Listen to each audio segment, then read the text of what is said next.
Alright, here we go again, guys.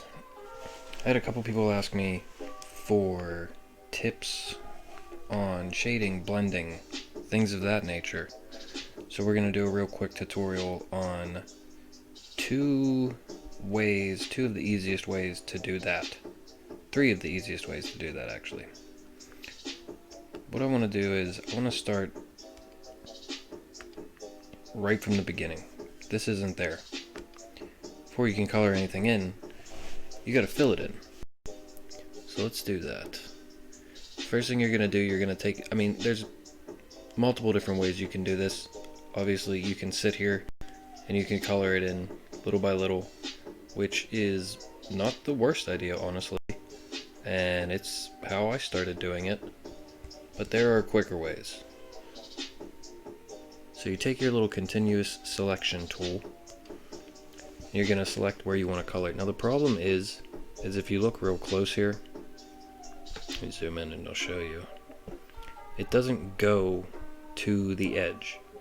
Your brushes, at least this brush, it kind of blends out. It blurs out around the edges to give it like a softer look instead of making it look so pixelated. So it'll stop here.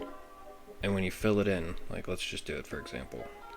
Sure, we'll go with this blue color because that's what we've been using this whole time. Fill, damn it. Why are you being a dick? Okay. See, it doesn't go all the way to the edge. There's a little white left over. So what you can do to avoid that, come up here to where it says select. I don't know why my stupid tablet isn't, or what's this thing called? Laptop. Go down to grow selection. I always do it by 2 or 3, really doesn't matter, and it does exactly what it says it does. It grows the selection out in every direction by, 1, 2, 3 pixels, whatever. And then when you fill it in, except for, some corners and stuff, you have to come in and look close. It's just a little attention to detail kind of stuff. But once you have that all filled in, you just come in and you fix up these little edges. It saves you a lot of time. Be sure to go outside the lines.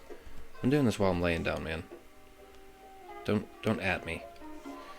Anyways, yeah, once you have that all done, that's just a quick way to fill everything in. So you can start, whoa, shit. So you can start adding your shadows and your highlights like you want to do. And that's what we are going to do next. Okay. So the easiest way to do that, or at least the quickest way, one of the ways to do that is, and I know you guys can't see like this right side of the screen because I watched the video the other day. I don't know why it's cut off. It doesn't make any sense. I can't figure out how to fix that. But, whatever. Hey, if you're an editor and you want a job and you can fix that, let me know. But for now, what you're going to do is we're going to create what's called a clipping mask. And I'll show you. You right click on the layer you're on. You come down here to where it says group. Quick clipping group. Boom. You click that. Now, here's exactly what this does. It only lets you manipulate the pixels that are already occupied, and that's just a fancy way of saying you can only draw on the places that are already drawn on. And, for this example, it only applies to the blue, because that's the way I have my layers set up. I have my eyes, they're their own separate layer. The mouth is its own separate layer, so on and so forth. So, a quick way, I don't want to say a quick way, but an easy way to start doing shadows and blends and things of that nature. What you're going to do, I just found out about this myself recently. I had been doing it a harder way. Oops, come back. Alright. You come up here to where it says layers, you set your layer to multiply, and you find yourself like a nice mid-gray. That'll give you like the dark shadows that you're looking for. And what's cool about this is you can go, let's say for example, you can go from, oh, it's not going to work on this because I have these all different layers. Shit. Oh well. Anyways, it makes this, it multiplies whatever color you're using. Actually, I don't know. I don't really know how it works. I just know that it does. I don't know the technical part of this. I just know that you do it, and it kind of adds a grayish value to whatever's underneath it. So if, for example, we wanted to, actually, yeah, let me do that. Let's create another layer here real quick. And put this one underneath. Don't worry about any of what I'm doing right now. I'm just trying to show you something. Some layer. Okay, cool. So let's do something like this. We'll give him some fucking... Put this little diamond on his head. It's not gonna stay. Doesn't matter. Oh, that's not a clipping layer. So we got some diamonds here. He's like, ah, I'm green blue snake. Super dope. I could clean this up, but I don't really want to. But now I can't not. Alright. And alright. They're not gonna be perfect. Whoa. Why'd I do that? Alright. For this tutorial, that's good enough. Now, let's go back to what I was talking about before, with the multiply layer. Set that to multiply. Now, this will go seamlessly from the blue. It will darken the green, darken the blue, darken the green, because these are all in the same layer. So yeah, that's how to do it with the multiply layer, and that's probably the quickest way, so that you can just go, and like I said, that's if you have, you know, a bunch of colors on the same layer. Like I said, it's not going to do anything to this brown because they're on different layers. But once you have that, let's try to round this out a little bit. Let's put some here. Where else? Be able to round this out a little bit. Add a little shadow right here. Maybe I don't want to do too much because this lag is kind of driving me nuts. But, you know, we gotta do a little bit here. I know it's just a tutorial, but I gotta at least make it look like I pretend like I know what I'm doing. So do that, get out of here, come over here. Whoa, that's a little too close, but we'll work with it. I gotta tell you, doing this laying down, not the greatest idea. But, you know, it's like 11 o'clock, dude.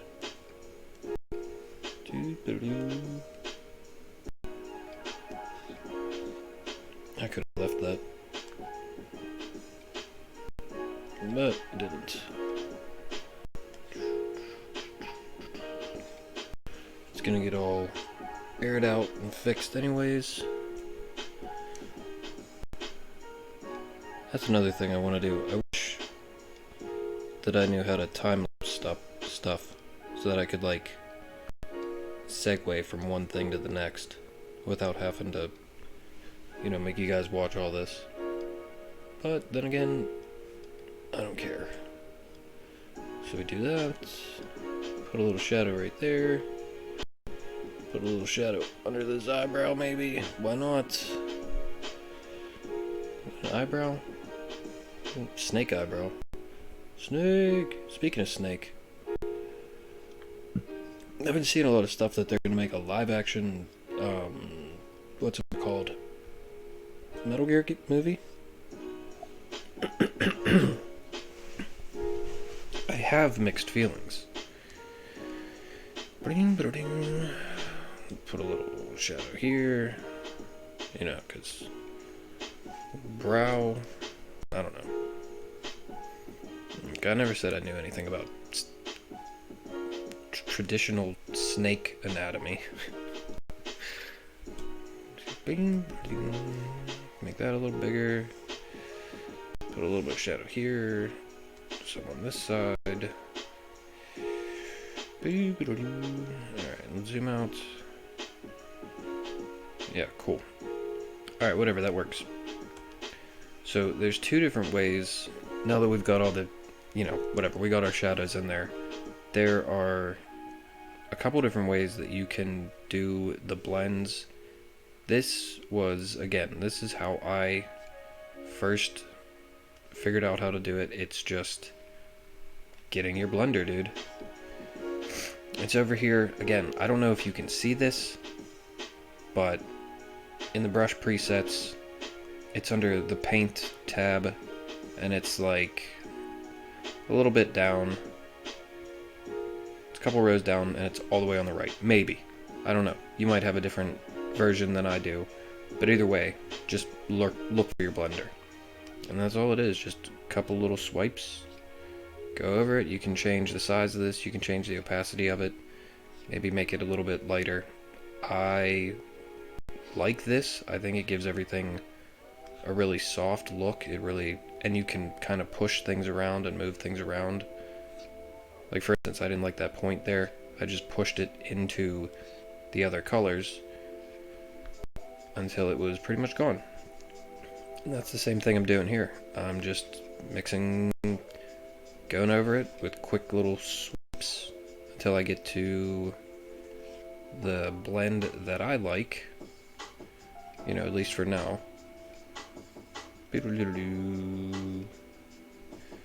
And that's that. That's a pretty simple way to do it. It's super relaxing too. Takes a little bit longer than the next way that I'm about to show you, but it is nowhere near as long as the last way, which I will try to demonstrate. It's been a really long time since I've done it, so I don't really remember how to do it, but we'll give it a shot. Anyways, yeah, that's the blend. That's the blender. So let's go to... Where the hell's the other snake? Oh. Let's do... What the shit? Whatever. Let's go to this. We'll do the belly, for instance. And I'm going to do the same thing I did before with the clipping layer. Well, wrong thing. Group. Quick clipping group. Set the layer to multiply. I've still got my gray. So we're going to go in here. Maybe like right there. Maybe right there. Right underneath. There. We'll just get this whole side covered in. And then I want to, just for me personally, I want to get rid of some of this stuff. Shrink this brush up, go. So even though this is a round area, round surface, whatever, I just want the shadows underneath. Alright, cool. So here's the other way that I was talking about that's super duper quick. And literally, all you do, you come up to your filter, you go to blur, and depending on how blurry you want it, you just adjust these numbers. There's this little lock here so that they blur in the same vertical and horizontal. You can turn it off, but honestly, I can't ever see a situation where you would need to turn that off. It's just a nice little feature. The more pixelated it is, the more blurred it's going to be, less, so obviously, you can see it right there. But yeah, and now, in a fraction of a second, I have a nice little shadow there. It's not as soft as this one, but depending on the look you're going for, I think it works pretty damn well. And then the last one, which I will get rid of this, bring this guy up. This was something I did not do recently. I did this a long time ago, back when I still had patience.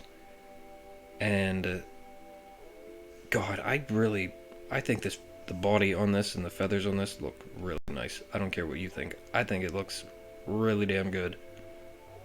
I do care what you think, but not right now because I think, god damn, this bird looks good. Man, I spent a lot of time on this bird. Glad I don't do shit like this anymore. But the way that this feather texture blending technique, let me see if I even remember how to do it. I don't want this to be too long of a video. But I'm gonna try to give you an example. That's if, you know, you done being a dick? Alright, thanks. We'll just come over here and let me see if I can. Why are you saving? Nobody, we don't need you. This is all about just layering things over and over and over again. So you want to get your undertones to get this kind of like, I don't even think this is gonna work because my damn laptop's lagging.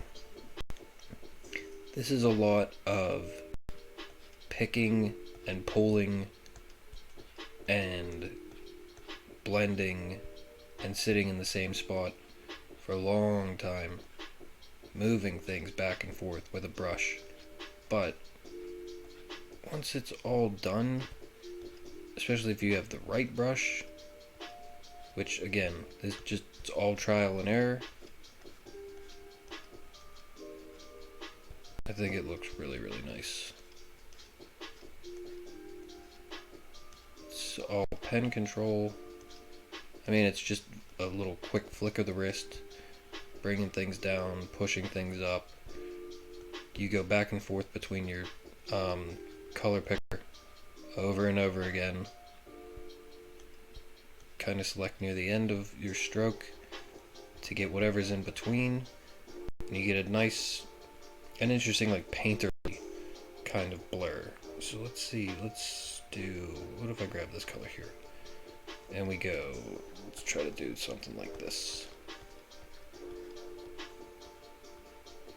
Can do this. I want to blend these two colors together.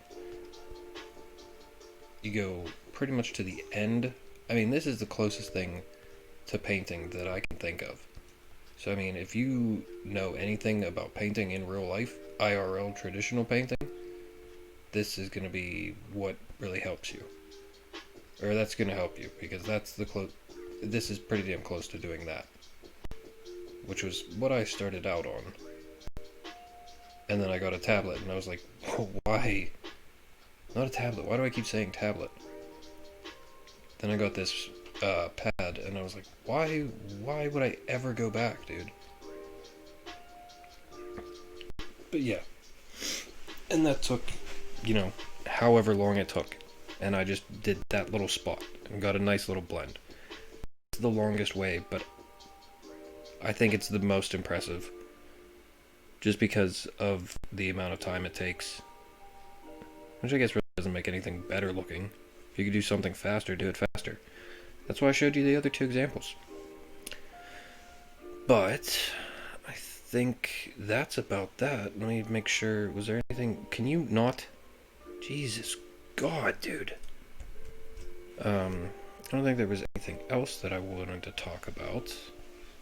No, we got the old-fashioned blending with the blender. We got the blur filter, and then this thing, the painterly style. So yeah, I mean, that's just, and you know, here's your examples of each as they're done. You know, this is, like I said, this was that nice, it gets you that nice soft blur. Takes a little bit longer, but it's nice, especially when you start blending more than one color. There's the more, I would say, cartoony, kind of anime, like soft cell shade blend. And then this is, you know, your more painterly, more semi-realistic brush blending, like the closest thing to IRL painting blending that you can get. Yeah. Okay, so that's that. I don't know, if you guys like this, you know, just like always, like, comment, and subscribe. Subscribed. Jesus, I can't even talk. Like, comment, and subscribe. And if you have any other questions about anything else, if this is dumb, you can tell me that. I won't be mad at you. I'll be a little heartbroken, but it's just between us girls. Uh, yeah. I guess that's it. Like I said, if there's anything else you want me to talk about, just leave it in the comments. Otherwise, I will catch you later.